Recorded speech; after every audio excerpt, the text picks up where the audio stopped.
Hello everyone, welcome to Sipika social science classes. So students, आज के इस लेक्चर में we are going to discuss about nomination of candidates. इससे previous वाली video में हमने डिस्कस किया था वोटर लिस्ट के बारे में, who people can cast the vote, और वोटर लिस्ट कैसे प्रिपेयर होती है और कौन वोटर लिस्ट को प्रिपेयर करवाता है। इस वाले लेक्चर में हम डिस्कस करेंगे नॉमिनेशन ऑफ कैंडिडेट्स। क्योंकि स्टूडेंट्स वोटर लिस्ट बन गई है, अब वोटर लिस्ट के लिए हमने किस कैंडिडेट को वोट देना है वो कैंडिडेट भी होना ज़रूरी है। तो स्टार्ट करते हैं। Anyone who is a voter can also become a candidate in election.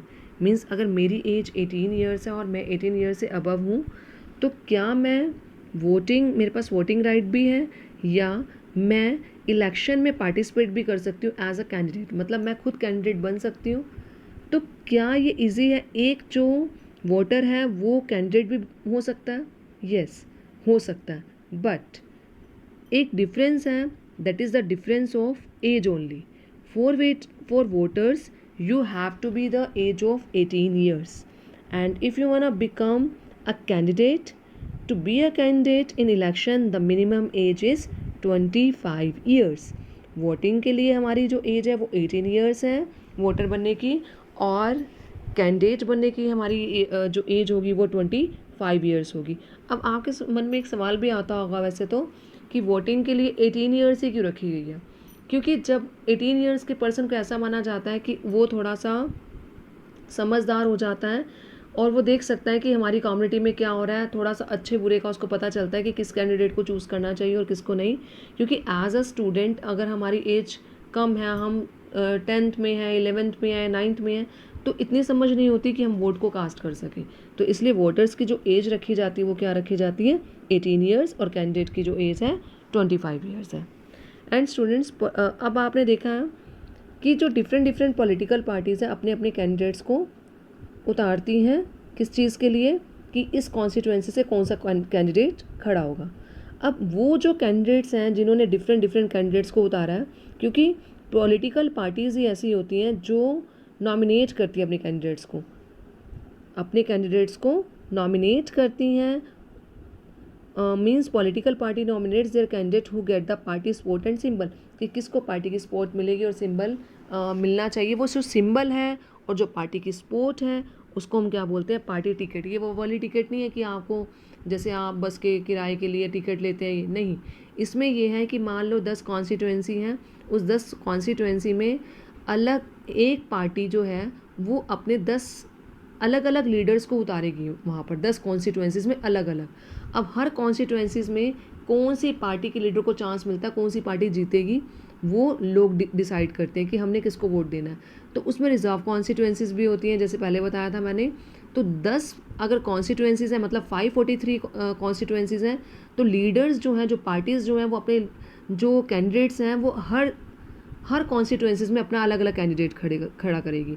अगर मान लो नॉर्मल है तो उसमें आप कोई भी कैंडिडेट कर सकते हैं। अगर वो सीट रिजर्व है एससी के लिए या एसटी के लिए, तो हर पार्टी उस एरिया में से वही जिसकी सीट रिजर्व है उसी कैंडिडेट्स को वहाँ पर उतारेगी।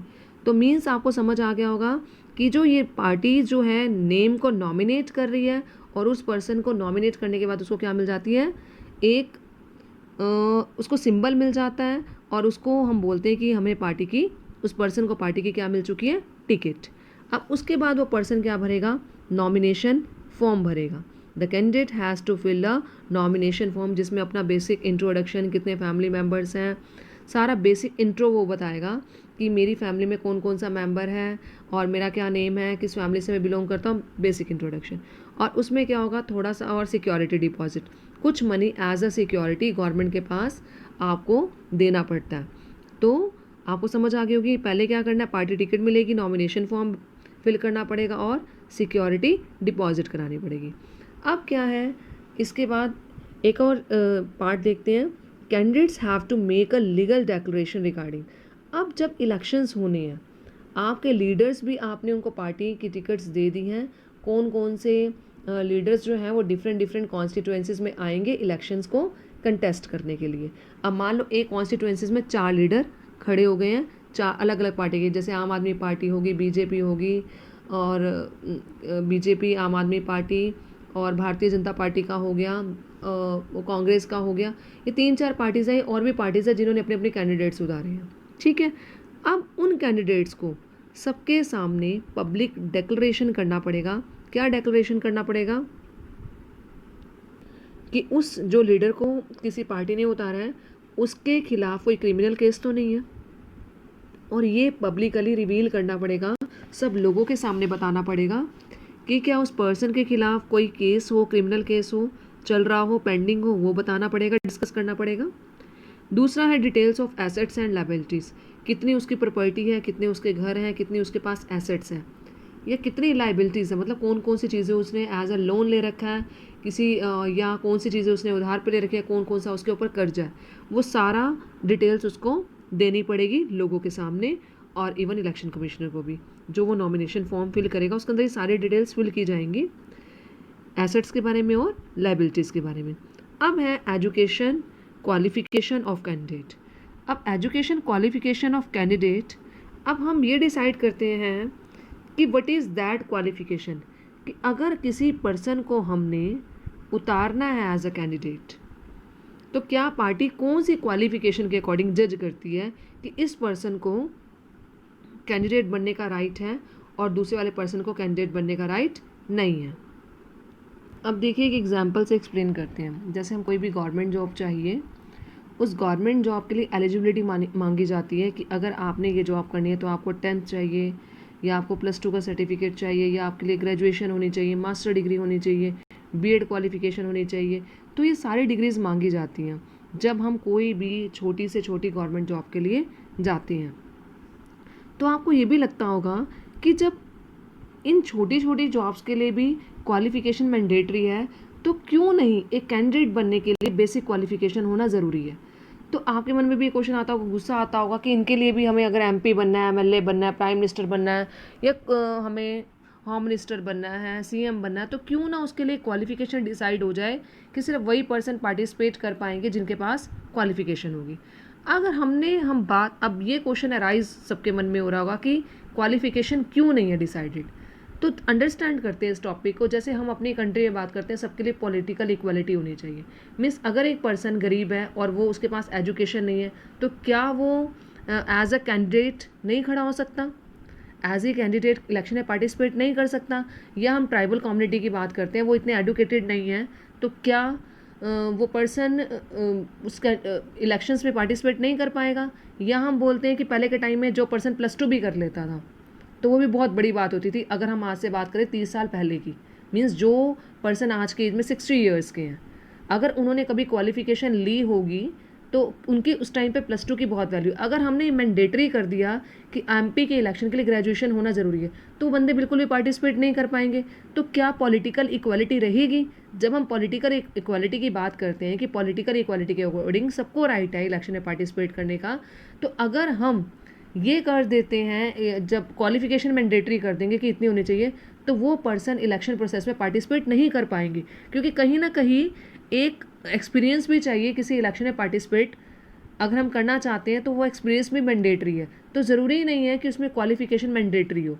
क्वालिफिकेशन की बजाय कौन सी क्वालिफिकेशन, मतलब एजुकेशन क्वालिफिकेशन की बजाय बेसिक क्वालिफिकेशन कौन सी होनी चाहिए, जो ये क्राइटेरिया डिसाइड करती है कि नहीं इस क्वालिफिकेशन के बिहाफ पर जो एक पर्सन है वो एज अ कैंडिडेट एक इलेक्शन में पार्टिसिपेट कर सकता है। क्योंकि अगर हम क्राइटेरिया बांध देंगे तो उसमें सब लोगों को इक्वल चांस नहीं मिल पाएगा। ठीक है, तो क्या क्राइटेरिया होना चाहिए? It is the ability to understand people's concern, कि वो पर्सन इतना एलिजिबल हो कि वो लोगों के क्या प्रॉब्लम्स हैं, लोगों के क्या कंसर्न्स हैं, उनको समझ सके और उसके अकॉर्डिंग ही अपनी पॉलिसीज़ बनाए कि आज के लोगों की डिमांड ये है तो और लोग क्या चाहते हैं, उसके अकॉर्डिंग अपनी पार्टी में डिस्कस करके वही पॉलिसी जनरेट करे ताकि लोगों की प्रॉब्लम्स हैं, लोगों के जो कंसर्न्स हैं वो सॉल्व हो सके। तो it is the ability to understand people concerns को आप समझ रहे हो, उनकी प्रॉब्लम्स को जज कर रहे हो, and to represent public interest. और अब जो आप पॉलिसीज़ बनाओगे वो कैसे बनाओगे? लोगों के अकॉर्डिंग, जिसमें लोगों का इंटरेस्ट होगा। जैसे मैं सोचूं अब गांव में मैंने इतना बड़ा मॉल खड़ा कर दिया है और वहाँ पर मैंने बेसिक इंफ्रास्ट्रक्चर या लाइट की, इलेक्ट्रिसिटी की कोई फैसिलिटी नहीं दी है, तो उन लोगों के लिए इस मॉल का बेनिफिट नहीं है। उन लोगों के लिए क्या इंटरेस्ट है क्या उनका बेसिक फैसिलिटीज़ प्रोवाइड करना उनके लिए इंटरेस्टेड है, कि वो पर्सन ये चाहेंगे कि हमें मॉल की ज़रूरत नहीं है, हमारे लिए वहाँ पर पहले बेसिक फैसिलिटीज़ लेके आओ।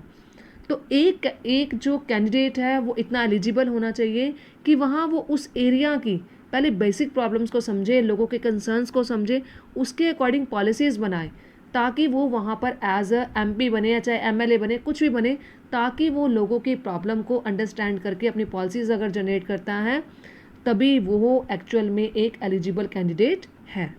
तो स्टूडेंट्स ये था हमारा कि हम कैंडिडेट्स को कैसे नॉमिनेट किया जाता है। डिफरेंट पार्टीज़ जो हैं डिफरेंट कॉन्स्टिट्यूएंसीज़ में अपने कैंडिडेट्स उतारती हैं।